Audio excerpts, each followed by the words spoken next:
The cost price of item A is ₹500 more than that of item B.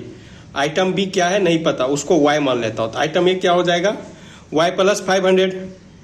उसके आगे पर हो when A is sold at a loss of 10% and B is sold at a profit of 25%, then there is a profit of 4% in the entire transaction. What is the selling price of item A?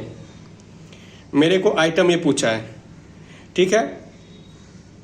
CP of B क्या माना हूं Y माना हूं, क्या कि पता नहीं है। ए का सीपी क्या हो जाएगा Y plus 500 according to question में बोल रखा है। अब देखो क्वेश्चन वालों ने क्या बोला, When A is sold at a loss of 10%, जब ए बेचा कितना के लॉस पे 10% के लॉस पे, तो ये y प्लस 500 का 10% लॉस होगा तो कितना होगा 90/100 हो जाएगा।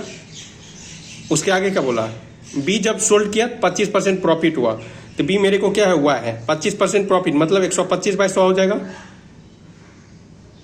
Then there is a profit of 4% in the entire transaction मतलब A प्लस बी, तो y प्लस 500 4% प्रॉफिट हुआ मतलब 104/100। सॉल्व कर दो, y का वैल्यू निकल के आएगा 1000। मेरे को क्या चाहिए, मेरे को चाहिए ए का चाहिए, ए का एसपी चाहिए।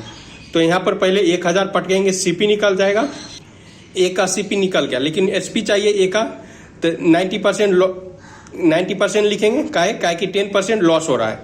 तो इसको सॉल्व करने पर कितना रहा 1350, ऑप्शन डी।